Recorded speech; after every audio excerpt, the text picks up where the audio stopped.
আজকে 1 নং ওয়ার্ড এই কামারপাড়া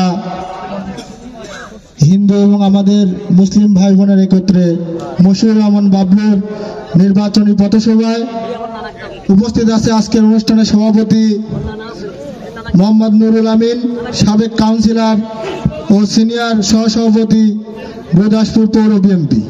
এবং আজকের এই অনুষ্ঠানে প্রধান অতিথি হিসেবে উপস্থিত আছে আমাদের নয়নের মণি, গুরুদাসপুর পৌরসভার নিপুণ রূপকার, গুরুদাসপুর পৌরসভা থেকে নির্বাচিত বারবার সাবেক মেয়র, গুরুদাসপুর পৌর বিএনপির সাবেক সফল সভাপতি, আমাদের আস্থার ঠিকানা, আমাদের প্রিয় নেতা জনাব মশিউর রহমান বাবলু।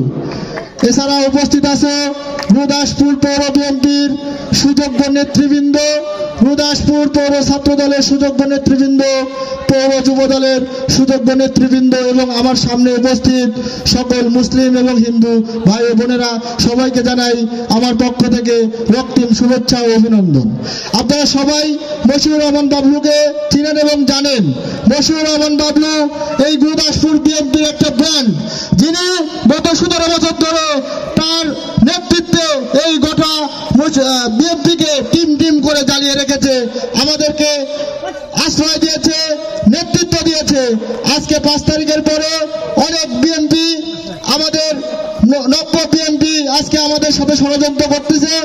আগামীতে আপনারা যদি সাথে থাকেন, কোন ষড়যন্ত্র কাজে আসবে না, কারণ মশিউর রহমান বাবলু অতীতে কোনোদিন হারে নাই। বিএনপি ক্ষমতায় ছিল, তিনি মেয়র ছিলেন, বিএনপি ক্ষমতা থেকে চলে গেছে, তারপরে ভোট চুরি করে অন্য কেউ মেয়র হয়েছিল। আগামী দিনে আপনারা ঐক্যবদ্ধ থেকে মশিউর রহমান বাবলুকে বিপুল ভোটে নির্বাচিত করে সকল ষড়যন্ত্রের বিরুদ্ধে দাঁত ভাঙা জবাব দিবেন, এই আশা ব্যক্ত করে আমি আমার বক্তব্য শেষ করছি। বাংলাদেশ জিন্দাবাদ, বাংলাদেশ জাতীয়তাবাদী দল জিন্দাবাদ। ধন্যবাদ রাকিবকে। মশিউর রহমান বাবলুর আলো পৌরবাসীর ঘরে ঘরে জালো।